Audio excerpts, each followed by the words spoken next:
St Mary's Church. On Sunday the 30th of May 1784, St Mary's was opened in Crooked Lane, now Chapel Lane. This was the first Catholic church in Belfast, and it was built at a time when there was a strong ecumenical spirit within the town.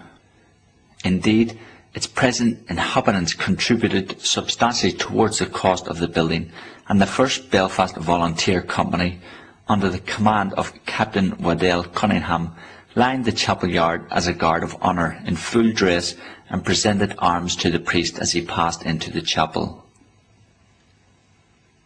In the mid-1700s, prior to the opening of St Mary's, the Catholics of Belfast had gathered at Friars Brush graveyard on Stranmillis Road to celebrate Mass. Another place of worship was the house of John Kennedy Cutler on Castle Street. His mahogany cabinet was used as an altar at these early services, and it remains in the sacristy of St Mary's today. By 1866, the Catholic population of Belfast had risen to 45,000, and St Mary's could no longer cope with the increasing numbers attending its Sunday Masses. The Belfast architect, John O'Neill, was commissioned to draw plans for a new church on the site. The dedication of the new St Mary's Chapel took place on the 9th of November 1868. O'Neill's plans incorporated the walls of the original church and included the red brick facade in Romanesque style that extends out to the pavement on Chapel Lane. His improvements also included a tower to the south side of the main front that was carried up as a tall three-stage belfry. Further work to the chapel was undertaken by Padraig Gregory in 1940–41. The gable wall behind the altar was removed and a new one installed further back. This allowed a new sacristy and apse to be built. O'Neill's belfry tower was removed at this time for being unsafe. Father Patrick McAlea supervised the building of the Lourdes Grotto in the grounds of the chapel. Thousands attended the solemn opening and dedication of the shrine on the 21st of November 1954, and it has since become not only a place of quiet visitation and prayer, but also a scene of large pilgrimages. St Peter's Cathedral. This is the mother church of the Diocese of Down and Connor. St Peter's was the first Catholic church in Belfast to be built in the Gothic style, and it is a smaller version of the great French medieval cathedrals. It forms a conspicuous landmark on the southern and western approaches to the city, and its impressive features include two great towers with rising spires, 5 doorways, 2 porch entrances, and a sculpture over the main entrance depicting the liberation of St Peter from prison. Father Jeremiah Macaulay, a priest of the diocese who trained as an architect before he was ordained, designed St Peter's. Barney Hughes, a successful local baker and renowned philanthropist, donated the ground on which it is built. The principal building material is Scrabo sandstone from North Down, with Scottish sandstone dressings, and it measures 180 feet by 70 feet. Internally, the nave is separated from the north and south aisles by an arcade of 7 arches. Each aisle terminates in a chapel, that of the Blessed Virgin in the north aisle, and a chapel of the Most Blessed Sacrament in the south aisle. A series of triple-lighted windows illuminate the aisles, with a large wheeled window lights the western gable. A sculptured spire surmounts the magnificent high altar.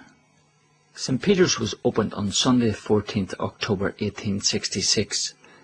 A new organ was dedicated in 1883, and the building programme was completed in 1885, when the twin spires, the most distinctive feature of St Peter's, were added. They were installed under the direction of the Belfast architect Mortimer Thompson. The total cost of the church was £35,900. St Peter's was not intended as a cathedral when it first opened, but was used by the bishops of the diocese as the pro-cathedral for many years. The distinction of the cathedral was conferred on the 29th of June 1986. The O'Neills had this bar on the Falls Road built in 1903. The facade, which stretches around to the side, is not too unlike another more famous one in town called the Crown. The reason for this is because of the Italian style decoration that makes this quite a unique bar, both inside and out.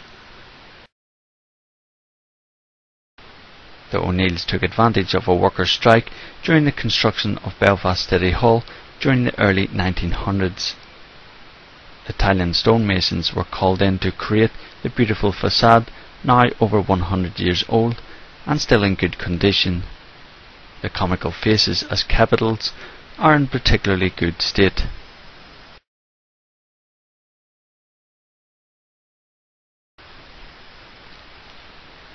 In fact, the stones and materials used in the construction are the same as those used on the City Hall.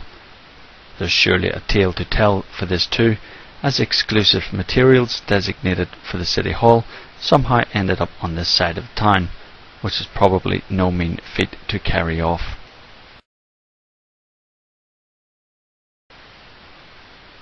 Inside is equally artistic, as the small cubicles along one side provide an unusual but cosy atmosphere. The spirit of one here is clearly local, although anyone is made welcome.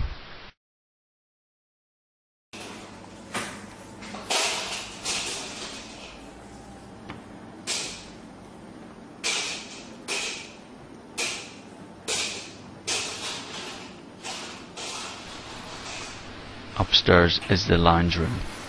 There's actually a public entrance rather than this back one. Live music is often staged here. One not so well known fact about this bar is that due to its unique position along this road, in the past a local funeral director used to hire men for the day. When somebody died without family or friends, the funeral director would visit this bar and ask for a certain number of men to come to the church and carry the coffin, so as at least to give the dead person a respectful sending off. The men's pay, of course, would be a few creamy pints after their duty was fulfilled.